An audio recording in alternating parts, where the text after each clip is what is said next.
Muito bom dia, irmãos. É um prazer voltar aqui com vocês. É muito bom ver um casal tão jovem, não é isso? Eu os conheci há alguns meses atrás e um privilégio ter eles aqui conosco, da minha parte também, Samuel e Noab. E certamente, Lábrea, também nós vamos estar, já estamos orando por vocês e vamos continuar orando. E pretendo mais tarde levá-los, já conversei com eles, até Lábrea também.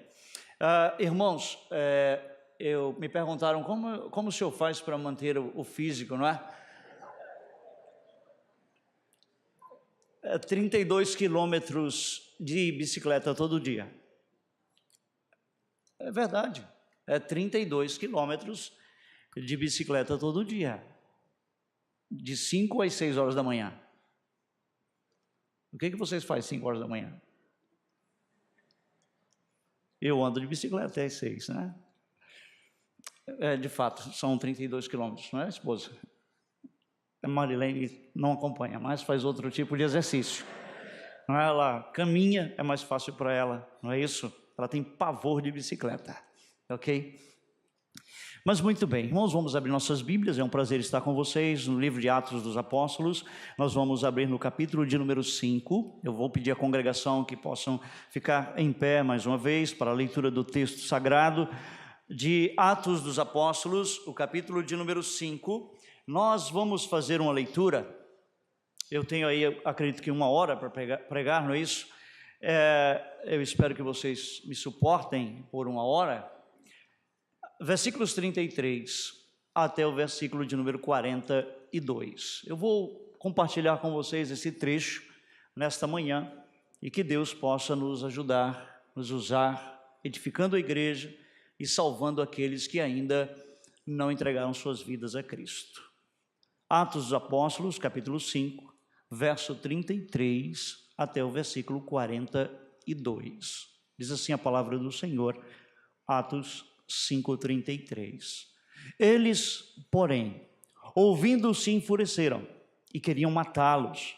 Mas levantou-se no sinédrio um fariseu chamado Gamaliel, mestre da lei, acatado por todo o povo, mandou retirar os homens por um pouco e lhes disse: Israelitas, atentai bem no que ides fazer a estes homens, porque antes desses dias se levantou Teudas, insinuando ser ele alguma coisa, ao qual se agregaram cerca de 400 homens, mas ele foi morto, e todos quanto lhe prestavam obediência se dispersaram e deram em nada. Depois desse, levantou-se Judas, o galileu, nos dias do recenseamento, e levou muitos consigo, também este pereceu, e todos quantos lhe obedeciam foram dispersos. Agora vos digo, dai de mão a estes homens, deixai-os, porque se este conselho ou esta obra vem de homens, perecerá, mas se é de Deus, não podereis destruí-los, para que não sejais porventura achados lutando contra Deus. E concordaram com ele. Chamando os apóstolos, açoitaram-nos e ordenando-lhes que não falassem em nome de Jesus, os soltaram. E eles se retiraram do sinédrio, regozijando-se por terem sido considerados dignos de sofrer afrontas por esse nome. E todos os dias, no templo e de casa em casa, não cessavam de ensinar e de pregar Jesus, o Cristo. Pai, muito obrigado pela Tua palavra, pela leitura da mesma, mas nós precisamos que o Senhor nos ensine. Precisamos de crescimento, precisamos de amadurecimento espiritual, Senhor. Ajuda a Tua igreja. Assim nós te rogamos, em nome do Teu Filho Jesus. Amém. Podemos sentar, irmãos. Sobre Lábrea, eu estarei falando à noite um pouco do que Deus tem feito ali. À noite, se Deus permitir, estarei pregando e o pastor Everett disse que eu vou ter um tempo para falar sobre o trabalho e dar um breve relatório também sobre o que Deus tem feito naquela cidade por nosso intermédio. Irmãos, nós temos aqui nesses versículos a reação, a pregação dos apóstolos. Aqui nós temos Lucas destacando a indignação e a fúria, algo que já era esperado. Se você prestar atenção no capítulo 3, 4, 5, a igreja ela começa a ser atacada. Ataques externos e um ataque interno. A fúria do inferno se levanta contra a igreja. A expressão é essa mesmo, não tenho outras palavras senão para falar da fúria do inferno se levantando contra a igreja infante. Eu quero lembrar a você uma coisa. Quando você ler o livro de Atos dos Apóstolos, quando você estudar esse livro, você entenda, você não tem uma igreja perfeita, você tem uma igreja infante, engatinhando, uma igreja que está começando. E sinceramente, cada vez que eu estudo esse livro, cada vez que eu leio esse livro, mais decepcionado eu fico com a igreja atual. Porque a igreja infante, você já leu esse livro? 2000 anos depois, ela começou aqui, ela está engatinhando, desculpa, a expressão é essa, ela está dando talvez, se levantando para dar os primeiros passos. São 2000 anos depois, e eu me sinto decepcionado. Porque o que se espera não é maturidade, não é crescimento, não só quantitativo, mas qualitativo, não é vida, não é ortodoxia e ortopraxia, as duas coisas caminhando juntas. Mas eu me deparo que eu não encontro isso na igreja atual. Você deveria refletir um pouco sobre isso. Aqui nós temos a igreja enfrentando lutas, a fúria do inferno. A partir do capítulo de número 3, 4 e 5, nós vamos encontrar esse contexto. E o capítulo 6 nós encontramos também o Satanás indo contra a igreja cada vez mais. Ataques externos e ataques internos começam contra a igreja. E é bom nós pensarmos nesses fatos. É bom nós refletirmos hoje de manhã sobre essas verdades da Escritura Sagrada. Então nós temos a reação à pregação dos apóstolos, que Lucas destaca aqui, indignação e fúria, algo que já era esperado pelos saduceus. Eles tomaram uma posição radical nesse contexto. Radical. Por que era esperado? Porque o que eles estavam anunciando ia contra o que os saduceus criam, acreditavam. Isso desperta fúria e indignação por parte de um grupo dentro da religião judaica, os saduceus, dentro do Sinédrio. A passagem que eu me proponho apresentar diante dos irmãos, estudá-la nessa manhã, é a conclusão dos acontecimentos do capítulo 5. Lucas aqui ele narra a reação do Sinédrio à pregação corajosa dos apóstolos sobre a morte e a ressurreição de Cristo Jesus. É a reação. Veja os versículos 29 até o 32. Pedro, ele é muito interessante. Pedro é preso, os apóstolos são presos. Antes só tinha sido presos Pedro e João. Agora eles resolvem prender todos os apóstolos. E dentro da circunstância que nós vemos no texto, dos versículos 29 a 32, os apóstolos, sendo impedidos de pregar o evangelho, pregaram foi o evangelho para eles. E eles ficaram furiosos.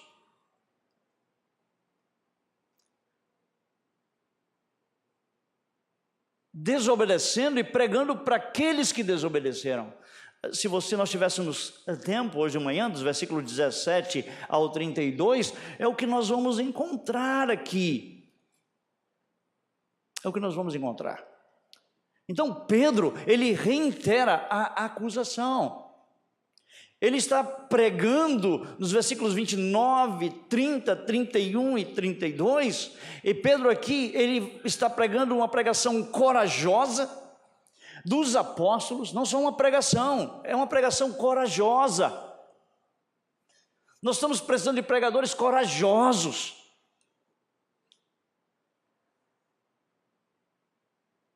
Que falem a verdade, que preguem a verdade. Que não tenham medo de falar a verdade. De anunciar o Evangelho. Nós estamos carentes. Há uma escassez de pregadores que preguem a verdade. Não é o que você quer ouvir, é o que Deus quer falar para você, é o que Deus quer comunicar a você.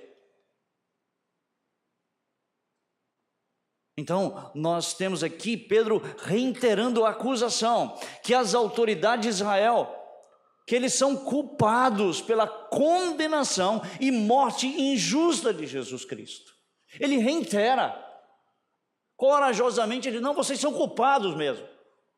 Versículos 29, então Pedro e os demais apóstolos afirmaram, antes importa obedecer a Deus do que a homens. Aí ele começa a pregação. É uma mensagem, pregadores, peguem essa mensagem.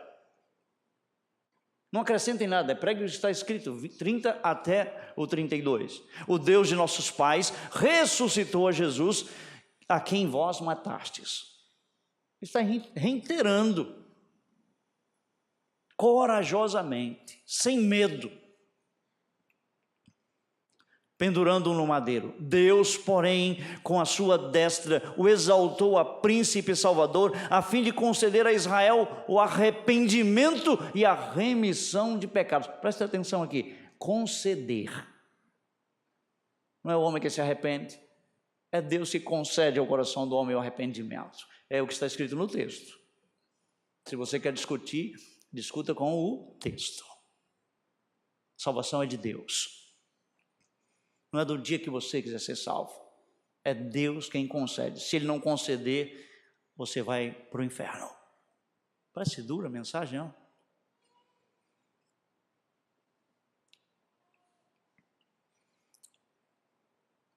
Ora, nós somos testemunhas desses fatos oculares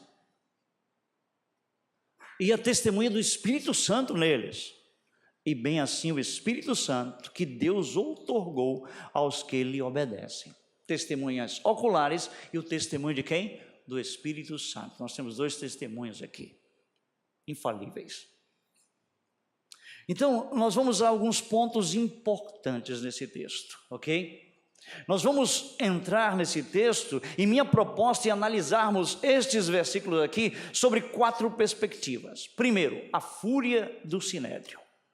Eu vou ser bem simples, eu não vou inventar nada, eu vou colocar o que está no texto.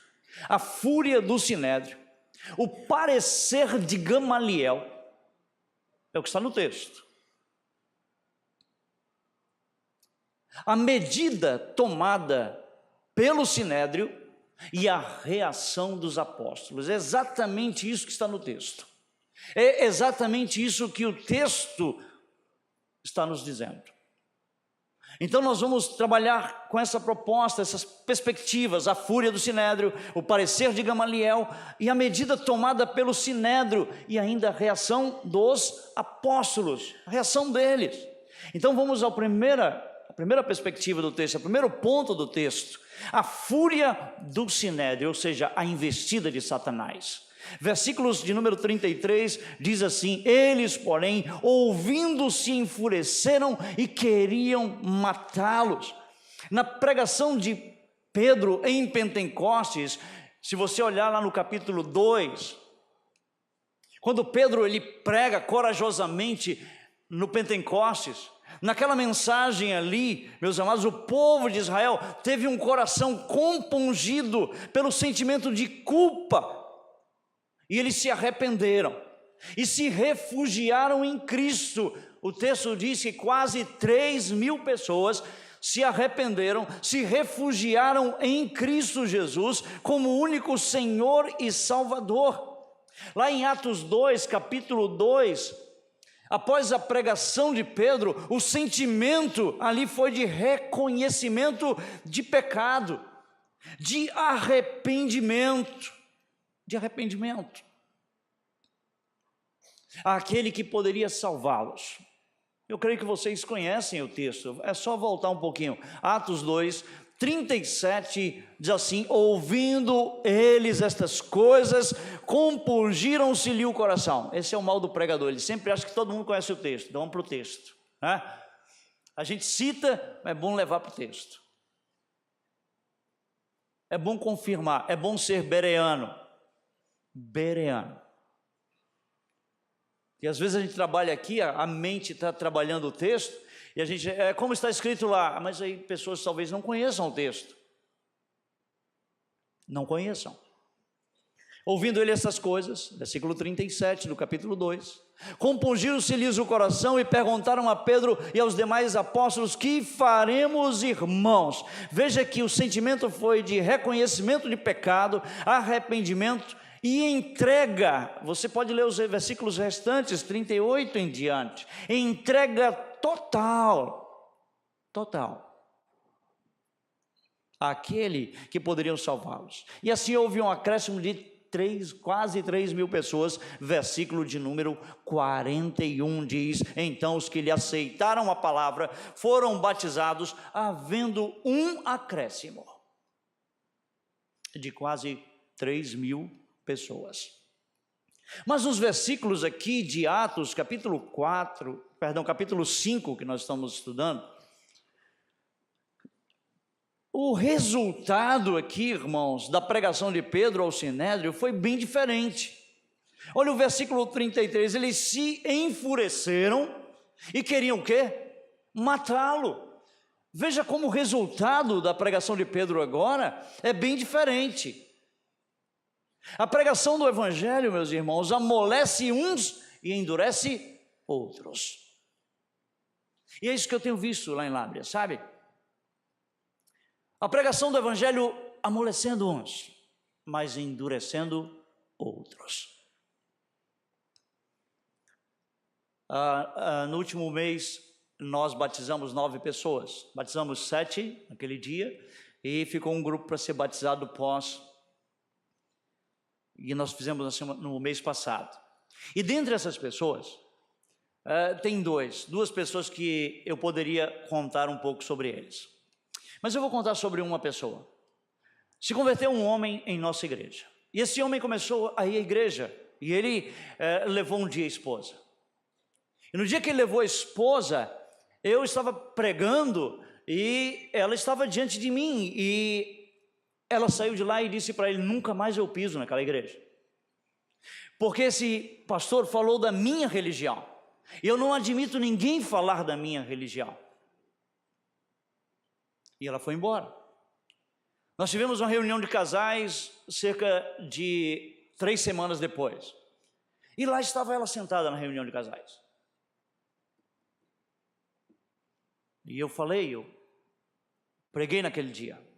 No domingo à noite ela sentou bem na frente com a Bíblia de Jerusalém. E ela acompanhava tudo o que eu pregava. E aquela mulher começou a vir à igreja. E o marido dela trazendo. Um dia eu estava na minha casa, sempre acontece, geralmente assim, sabe? Sempre não, geralmente. Na minha porta, ela com a nenenzinha dela, não era de manhã, eu queria falar com o senhor.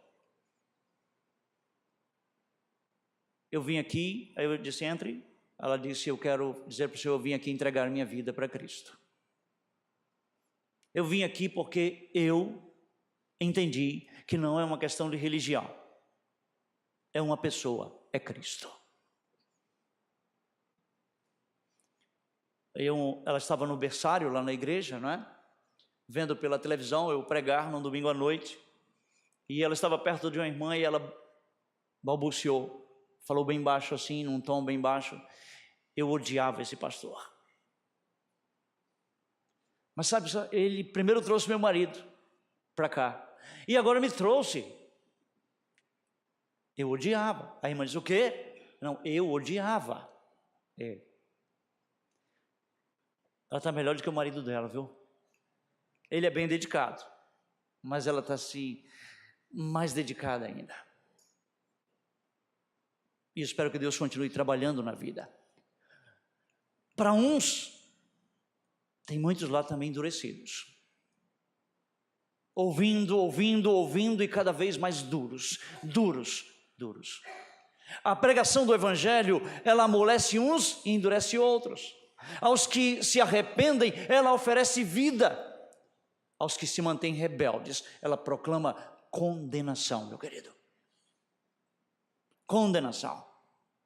A palavra que Lucas usa aqui ressalta o sentimento de fúria. Fúria.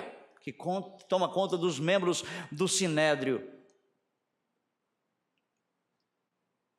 E essa palavra quer dizer morrer de ódio, ser consumido de ódio. Fúria, eles estavam sendo consumidos de ódio.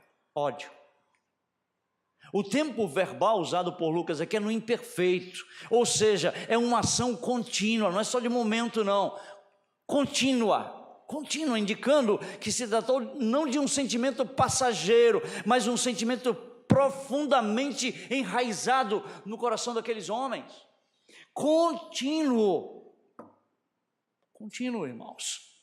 É a mesma palavra usada no capítulo 7, versículo 54 de Atos dos Apóstolos, na questão da morte de Estevão, a mesma palavra grega, para ressaltar, né? Diz assim: ouvindo eles isto, enfureciam-se no seu coração e rilhavam os dentes contra ele. A mesma palavra é usada aqui, denotando isso aqui, sabe? Morrer ou ser consumido de ódio. De ódio. Então a reação dos membros do sinédrio, irmãos amados, foi de fúria e instinto assassino. É isso que o texto quer dizer para nós. Não é só fúria, mas o instinto assassino tomou conta deles.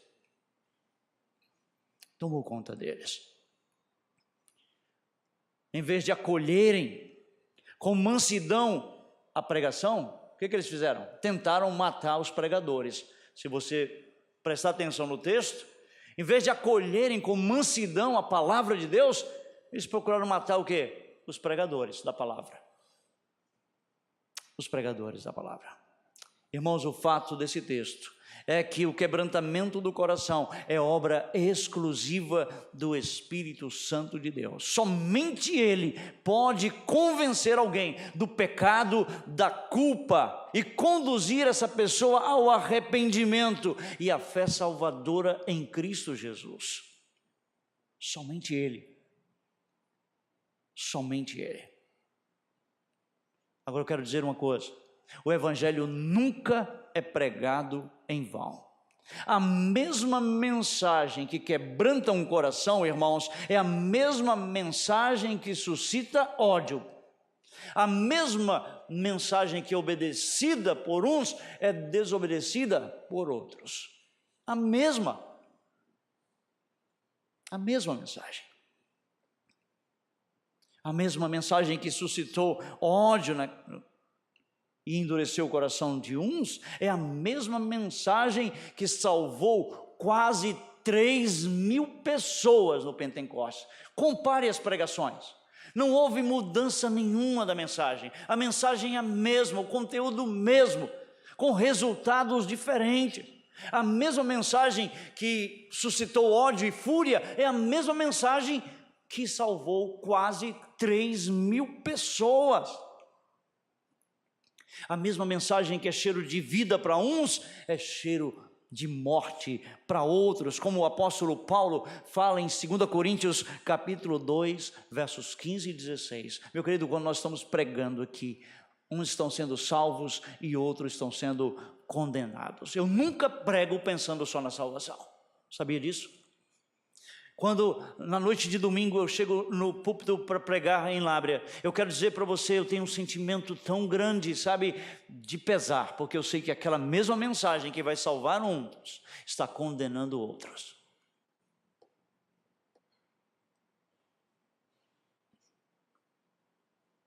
Me dá um aperto no coração, um frio na espinha, porque eu sei dessa verdade. Enquanto eu estou pregando aqui, uns estão dispostos a obedecer, outros, negativo, de modo nenhum. Isso é o que ele pensa. Você já ouviu alguém falar isso de você? Você pregando o Evangelho, expondo o texto, e alguém dizer para você: não, isso é o que ele pensa, isso é a ideia dele. Eu já fui acusado disso.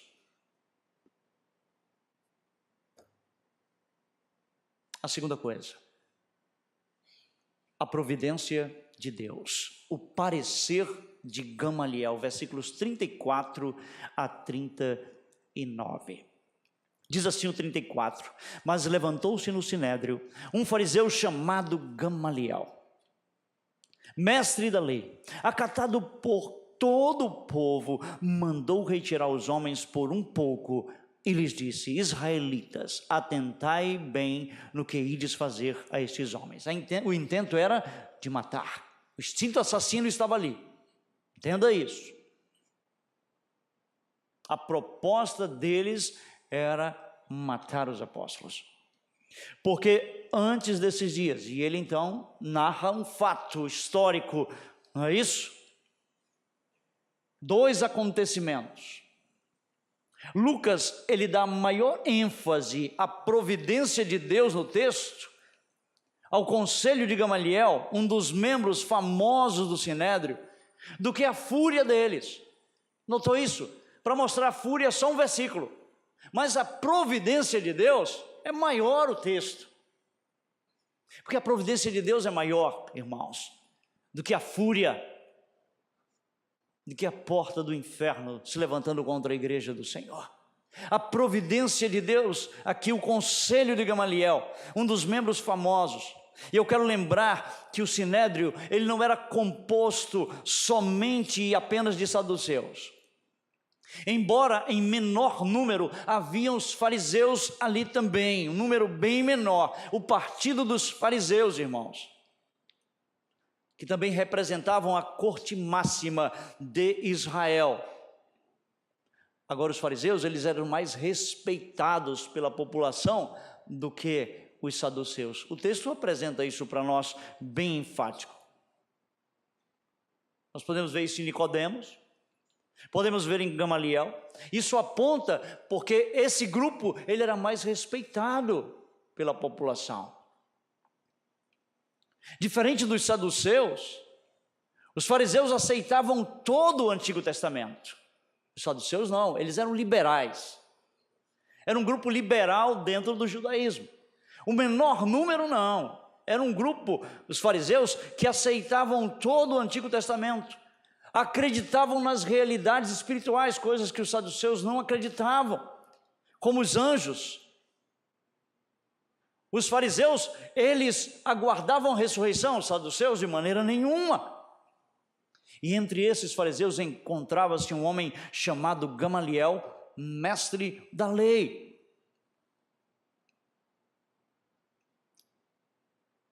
Gamaliel, meu amado irmão e irmã, foi o maior mestre judeu de sua época. Lá em Atos 22, Paulo diz: eu fui criado, ensinado aos pés de Gamaliel. Atos 22, acho que versículo 2, se não me falha a memória agora. Se eu errei, alguém me ajuda. Então, esse homem, Gamaliel, foi o maior mestre judeu da sua época. Seu discípulo foi Saulo. 22:3.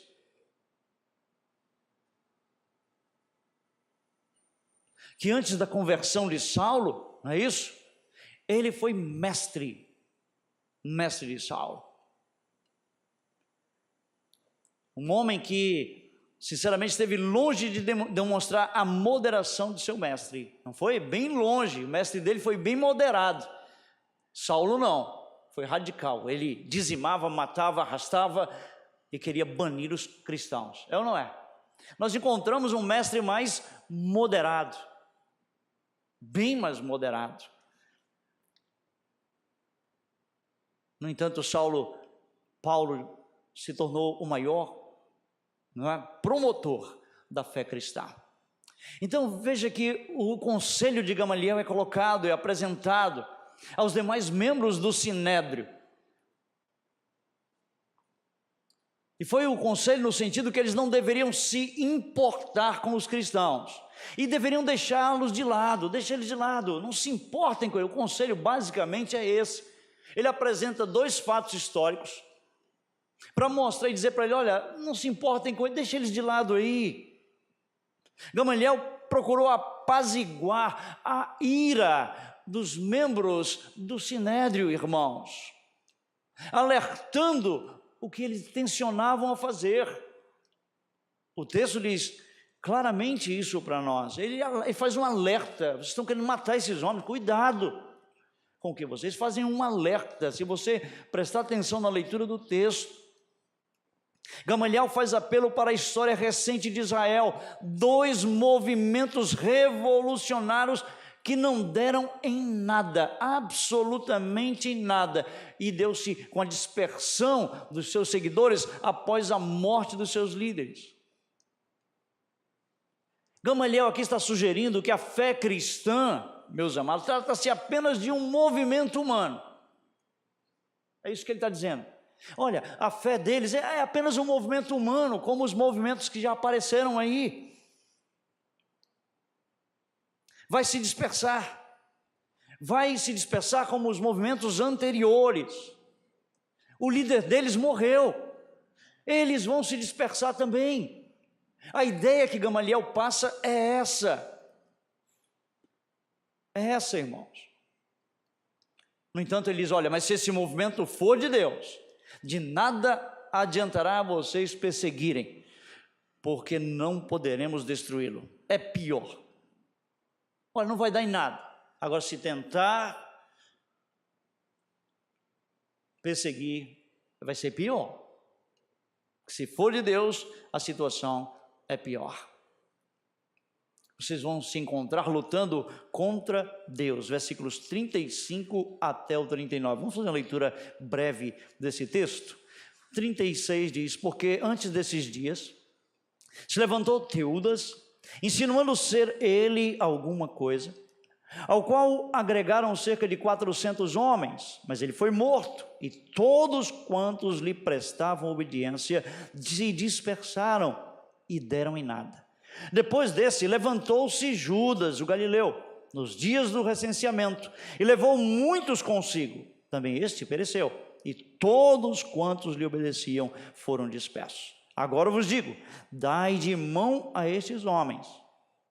Não é essa a ideia? Deixa ele de lado. Deixa esse movimento de lado, é um movimento humano. A ideia de Gamaliel, para Gamaliel, meus irmãos, que é um movimento humano, vai dar na mesma coisa. Assim como os movimentos anteriores, mesma coisa. Mas, por outro lado, se esse movimento fosse de Deus, de nada adiantaria perseguir, pois não poderiam destruir o movimento. Versículo 38 diz: agora, pois, vos digo, dai de mão a esses homens, deixai-os, porque se este conselho ou esta obra vem de homens, perecerá. Mas se é de Deus, não podereis destruí-lo, para que não sejais, porventura, achados lutando contra Deus. Contra Deus. A advertência de Gamaliel aqui, irmãos, foi providencialmente ouvida. Foi a providência de Deus aqui, para aquela situação. Essa advertência desse homem foi providencialmente ouvida. O seu conselho foi parcialmente observado. Parcialmente. Você vai ver isso nos próximos versículos. Eles não obedeceram na totalidade, foi parcial a obediência. A concordância do Sinédrio foi parcial. Parcial. O Sinédrio não sentenciou eles à morte, não, é verdade. Mas os açoitaram, não é isso? Está no texto. E mais uma vez ordenaram que não falassem no nome de Jesus Cristo. Eu queria ressaltar uma coisa nesse texto, que o conselho de Gamaliel não representa um princípio infalível. Não tome esse versículo aqui como um princípio infalível, meu amado irmão, pois o sucesso temporal não deve ser, sinceramente, um critério considerado como um critério da verdade. Porque tem muitos movimentos por aí, que estão indo de, vento em popa, muitas seitas, que não são de Deus, mas têm crescido muito mais que o Evangelho. Por isso nós não podemos nos calar, nos vedar de falar. Por exemplo, em Lábrea tem crescido os testemunhos de Jeová como nunca. Eles andam de porta em porta. E nós não podemos tomar esse conselho para esse grupo. Podemos? Quantos movimentos? A história e a experiência humana deixam evidente que muitos movimentos por aí estão indo bem, crescendo cada vez mais. O Salmo 73 ilustra bem essa realidade. Eu queria muito que você pudesse ir depois ao Salmo 73.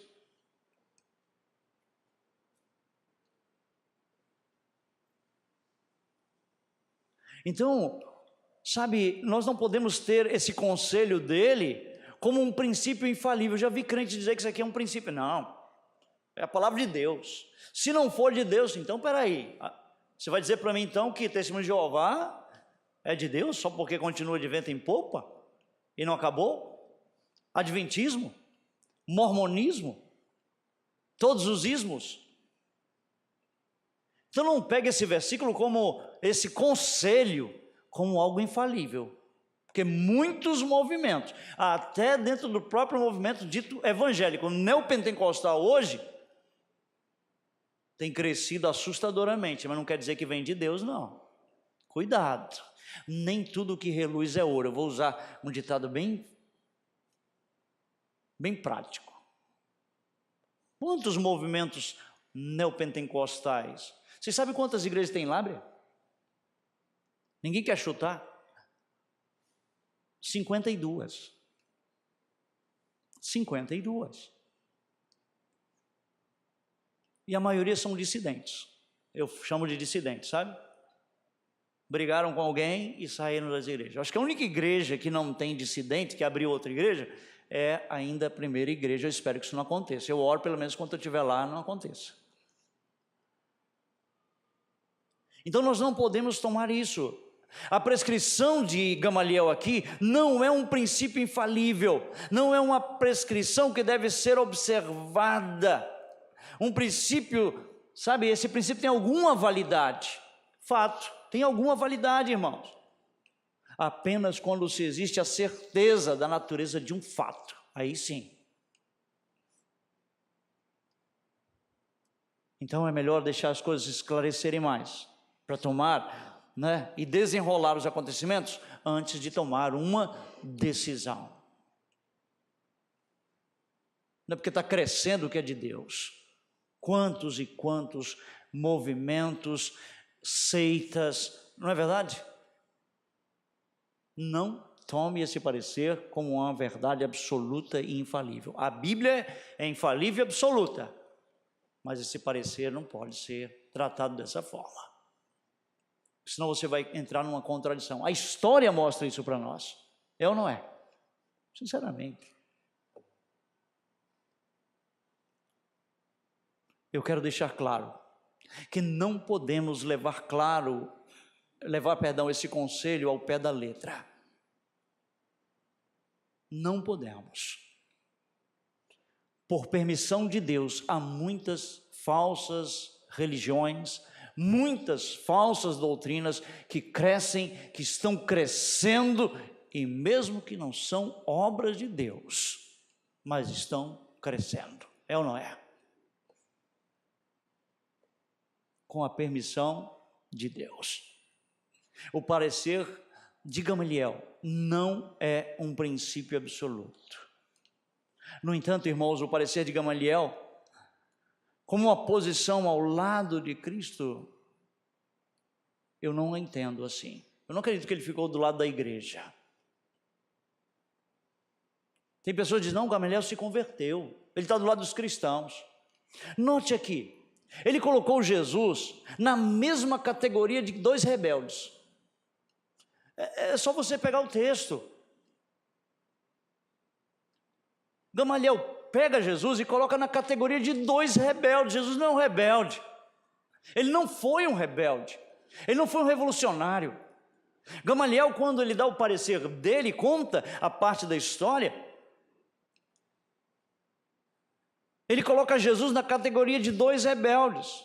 Para ele, Jesus era mais um rebelde judeu zeloso. É isso que eu entendo do texto. É isso que eu posso observar no texto. Que teria tentado libertar Israel do domínio romano. Ele é mais um, como Teudas e Judas, ele é mais um revolucionário. Ele só foi mais um. Morreu, não deu em nada. Esse Jesus morreu também. Eles vão já dispersar. Ele comparou Jesus e atribuiu a Jesus a mesma coisa dos outros rebeldes. Eu não posso encontrar nesse homem uma profissão de fé. Eu já ouvi pessoas pregando que esse homem se converteu e está professando a fé dele em Jesus aqui. Você consegue arrancar isso desse texto? Sinceramente, leia o texto. Ele não está comparando Jesus com dois rebeldes revolucionários, não? É só ler os versículos.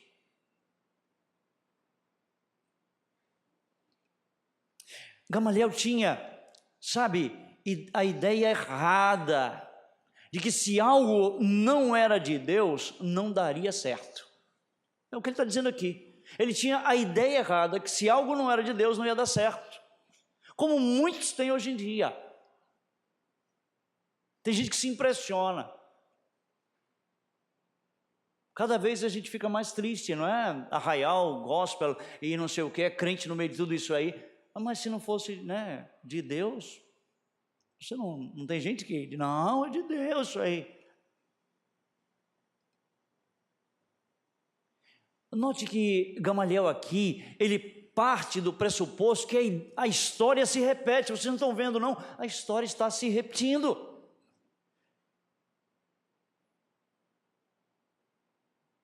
Ele morreu. Eles vão se dispersar também. Foi mais um revolucionário e os seguidores dele. Vai dar no mesmo. A história se repete. É isso que eu consigo, sabe, irmãos, adentrar no texto e, diante da história que ele coloca, a história real dos acontecimentos, ele compara Jesus aos revolucionários e olha, a história se repete. Se repete. E ele tinha essa ideia errada de que se algo não era de Deus, não daria certo. Repito, seitas, falsas doutrinas, muitas vezes crescem mais rapidamente que a igreja de Deus. É ou não é? Muito mais. Então, o parecer de Gamaliel, a providência de Deus. A terceira coisa, a medida tomada pelo Sinédrio. Versículo 40, olhe para o texto. Chamando os apóstolos, eles concordaram, diz o texto, versículo 39, concordaram com Gamaliel. Realmente, é mais um grupo, é mais um líder revolucionário, é mais um desse grupo. Morreu, não vai dar em nada. Versículo 40, Sinédrio, chamando os apóstolos, açoitaram-nos e ordenando-lhes que não falassem em nome de Jesus, os soltaram.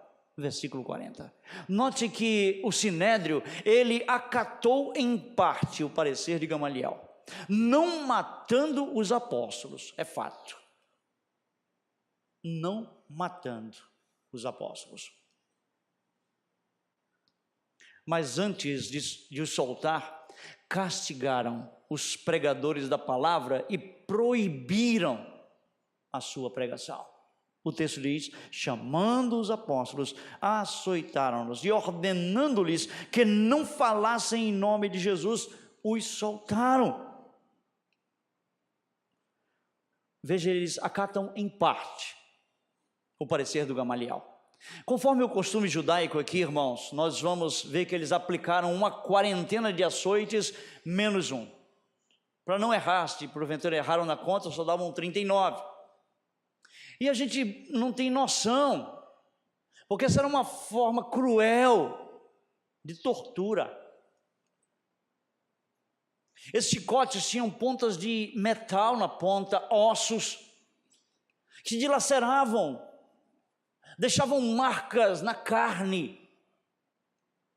Muitas vezes, aqui mesmo, esses homens morriam. Quebrava as costelas deles, perfurava o pulmão de alguns que eram açoitados. A gente pensa em chicote, açoite aqui, como um pai que pega um cinturão, não é que nem pode mais hoje em dia, não é? E corrige o filho. Eu quero dizer para você que, conforme o costume judaico aqui, eles aplicaram uma quarentena de açoites, eles foram tiranos, cruéis, na tentativa de intimidar as testemunhas de Cristo, aplicando o rigor da lei para eles. Era um castigo severo e humilhante, porque você imagina a severidade, e depois que eles estivessem na rua andando, iam ver as marcas, e as marcas eram de malfeitores. Já pensou a humilhação? Todo mundo ia olhar para você e dizer: ó, esse aí é um malfeitor, é um bandido, é um marginal. Você pode pensar aqui no castigo severo e humilhante. Esse castigo marcavam aqueles que recebiam o castigo como malfeitores. Esses homens saíram dali com marcas no corpo, que as pessoas olhavam para eles em Jerusalém, e onde eles andavam, e olhavam para eles e: é um malfeitor. Nós não vemos hoje em dia algumas pessoas usando tornozeleiras eletrônicas. Quando você vê alguém de tornozeleira eletrônica, já identifica, não é? Pois a tornozeleira eletrônica deles eram marcas visíveis nos corpos. Uma vez que o desejo do Sinédrio, irmãos, era de sentenciar os apóstolos à morte. Não é de admirar no texto, irmãos, que eles tenham aplicado este castigo a eles. Severo e humilhante. Não vão matar não, mas o castigo vai ser severo e o quê? Humilhante.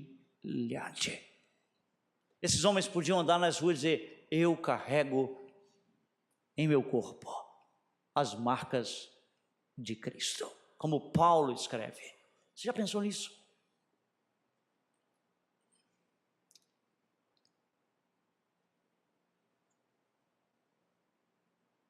O versículo diz 40, chamando os apóstolos, açoitaram-nos e ordenando-lhes que não falassem em o nome de Jesus, os soltaram, marcados como marginais.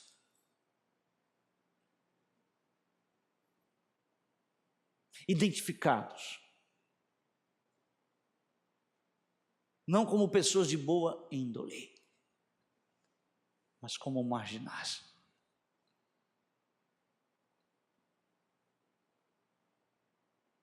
A quarta coisa, a reação dos apóstolos, versículo 41 e 42. Vocês desculpem, é um pouco do resumo de um estudo que eu estou dando para os irmãos. Por isso eu tenho que...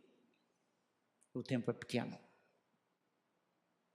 Nós temos agora a reação dos apóstolos. Versículos 41 e 42 diz: e eles se retiraram do Sinédrio, regozijando-se por terem sido considerados dignos de sofrer afrontas por esse nome. E todos os dias, mesmo marcados, mesmo identificados como marginais,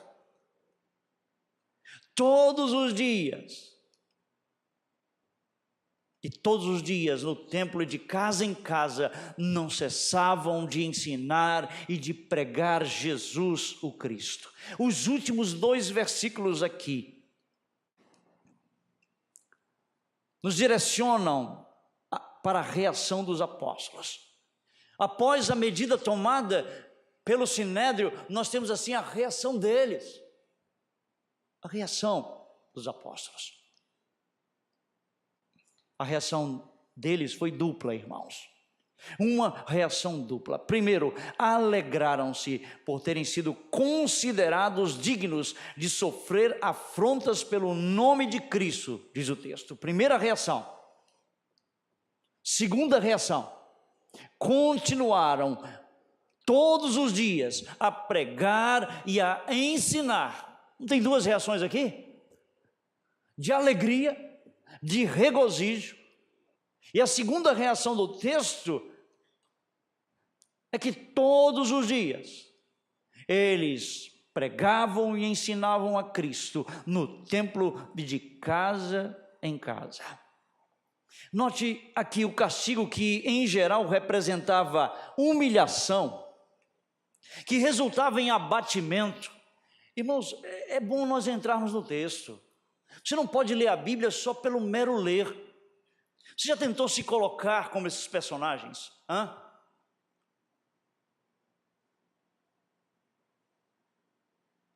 Se fosse com você, qual seria a sua reação? Não era, representava humilhação e abatimento. Eu tenho que ser verdadeiro. Humilhação, abatimento.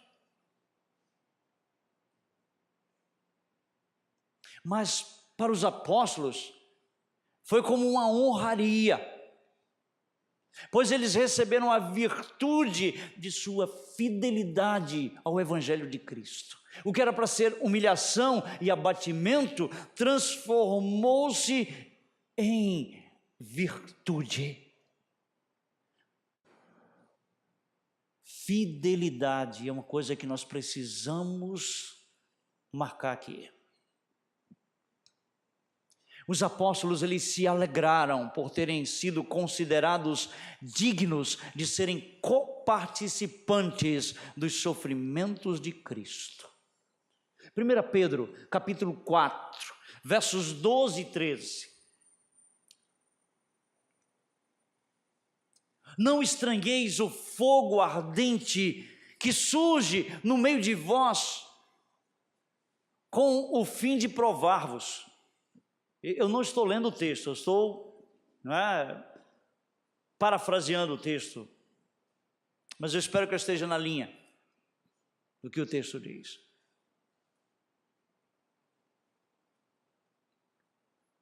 Não é para estranhar os açoites, a humilhação.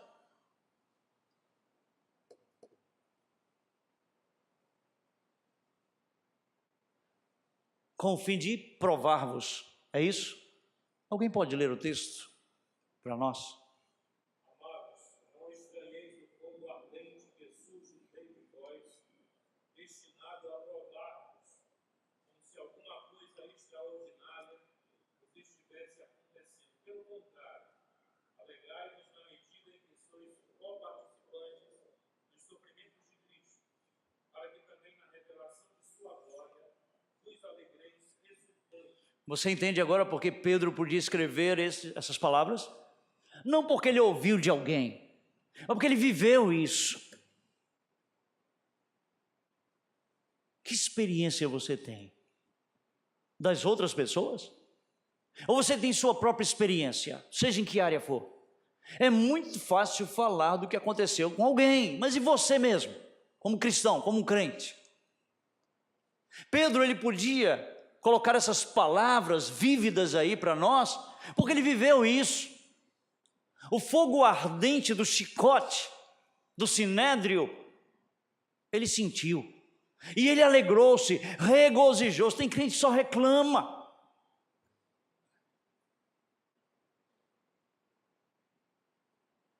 Filipenses 1:29.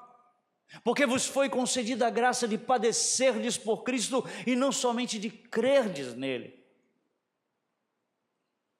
Meus irmãos, nada e ninguém, nem ameaças, prisão, açoites, poderiam impedi-los de ensinar e de pregar o Evangelho de Cristo. Nada.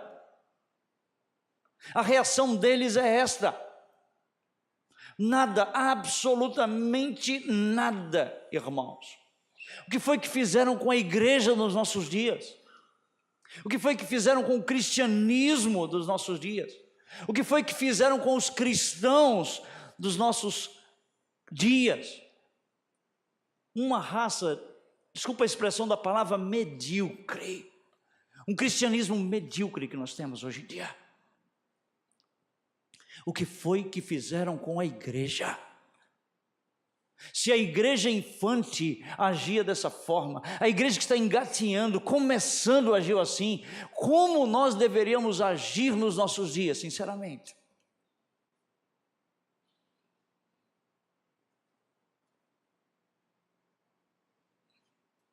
Uma igreja que hoje em dia, e eu estou falando da igreja local, não estou falando da igreja de Cristo, estou falando de crentes, uma raça medíocre, de aparência mundana, vocabulário fútil, é ou não é? Conversa com um crente hoje em dia, devia ter o melhor vocabulário, porque sabe por que não tem o melhor vocabulário? Porque não está lendo a Bíblia. Se tivesse lendo a Bíblia, tinha o melhor português, o melhor vocabulário, mas não lê a Bíblia. Escreve as palavras pela metade no WhatsApp, Facebook, Messenger e seja como for, suicidando a língua portuguesa. Uma geração, sinceramente, com vocabulário fútil, aparência de ovelha aos domingos por alguns minutos, mas diante da semana toda, comportam-se como bodes. É ou não é? Por algumas horas e minutos, a aparência de piedade, de ovelha, dentro dos templos, dentro das congregações, é notória aos domingos. Mas durante a semana, vivem como bodes. Se comportam como bodes. Uma vida que dá ânsia de vômito no Senhor. É só ler Apocalipse capítulo 3, verso 16.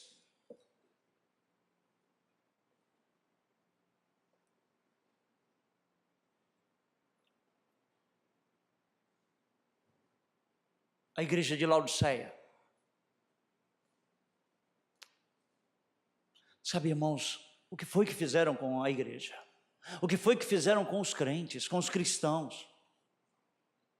Você pode pensar nisso, são 2000 anos depois, são os infantes, são os primórdios, estão começando.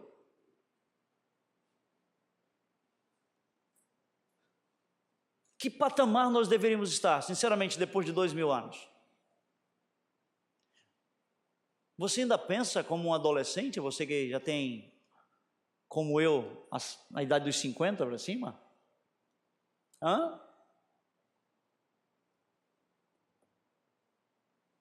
Paulo diz, quando eu era menino, eu falava como menino, pensava como... E a igreja?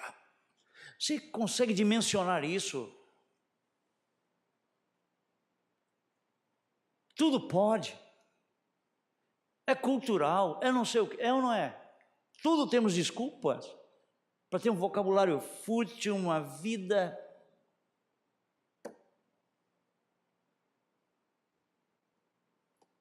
Tertuliano, um dos pais da igreja, disse ao Império Romano, ouça o que ele disse: matem-nos, torturem-nos, condenem-nos, façam-nos de pó. Quanto mais vocês nos oprimirem, tanto mais cresceremos. A semente é o sangue dos cristãos.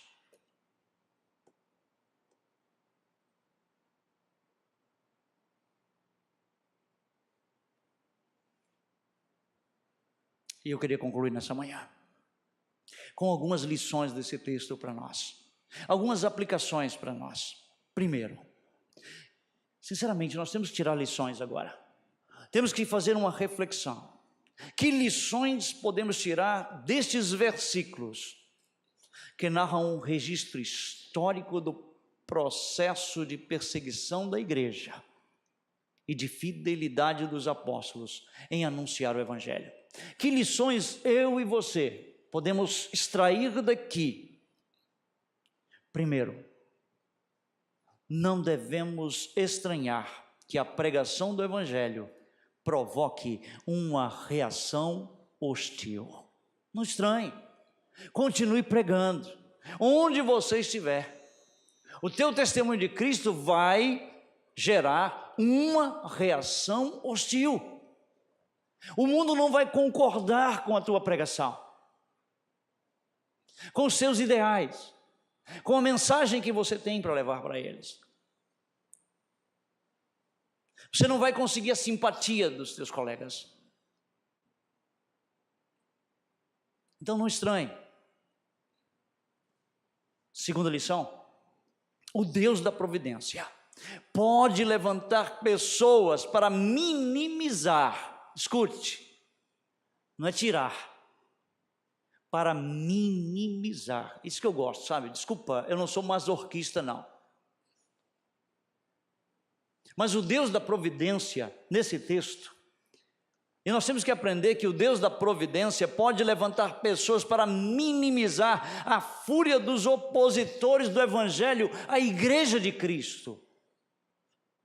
Não é pare de sofrer, não. Não é tirar, é minimizar. Não foi isso que aconteceu aqui? Minimizar. Chega de escapismo. A última coisa, a última lição que eu quero tirar desses versículos para nós: os que amam a Cristo. Você ama Ele? É pesado perguntar isso, não é? Hã? É ou não é? Você ama a Cristo?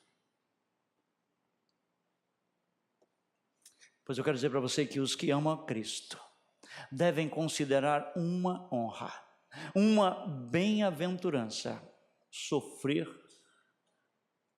por causa da sua relação com Cristo.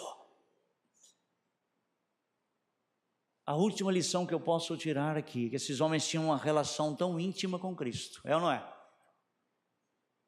E eles consideraram uma honra, uma bem-aventurança, sofrer por causa da relação deles com Cristo. Não é porque sofrer porque frequentam a igreja, porque fez uma decisão um dia, 2000 anos atrás.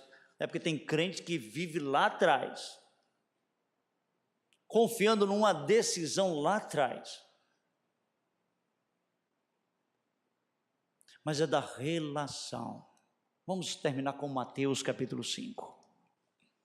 Então, os que amam a Cristo devem considerar uma honra, uma bem-aventurança, sofrer por causa de sua relação, seu relacionamento com Cristo. Mateus capítulo 5, versos 11 e 12 diz: bem-aventurados sois quando por minha causa vos injuriarem e vos perseguirem, escute, e mentindo. Não deixe essa palavra de fora, não. Essas duas palavras são importantíssimas nesse texto. Porque se for falando a verdade, eles têm toda a razão. E mentindo, disserem todo o mal contra vós. Regozijai-vos e exultai, porque é grande o vosso galardão nos céus, pois assim perseguiram aos profetas que viveram antes da igreja de vós. Levem essas três coisas desse texto. Lembre-se da primeira lição, que nós não devemos estranhar que a pregação do Evangelho provoque uma reação hostil. Deus transforma essa reação hostil em salvação. Eu tenho provado dessas verdades onde eu estou trabalhando. O Deus da providência, meu irmão, minha irmã, lembre-se, eu não sei, não conheço você, de fato, seu dia a dia, sua vida, mas eu quero dizer para você que o Deus da providência pode levantar pessoas para minimizar, e incrédulos como Gamaliel, a fúria dos opositores contra a sua mensagem. E a terceira coisa, você ama Cristo? Então considere uma honra, uma bem-aventurança, sofrer pela sua relação seu relacionamento. Como é que está teu relacionamento com Ele? O teu relacionamento com Cristo. Vamos orar. Pai Celestial, muito obrigado por Tua palavra.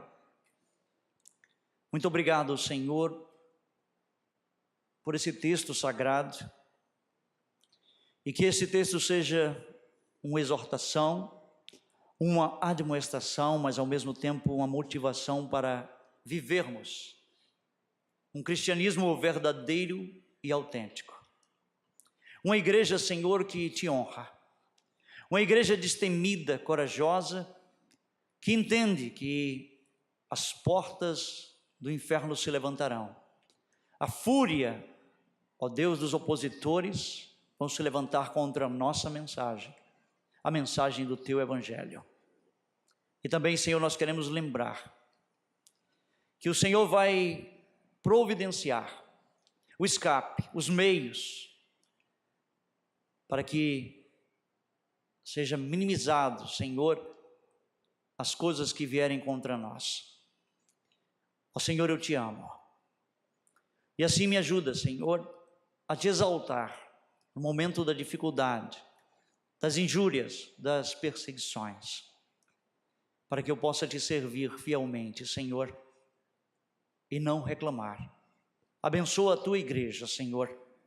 Abençoa a vida de cada um dos crentes aqui nesta manhã e daqueles que ainda não entregaram sua vida a Cristo, possam ter um relacionamento real e verdadeiro com teu Filho. Assim nós te pedimos, Senhor, em nome de Jesus. Amém. Pastor Herbert.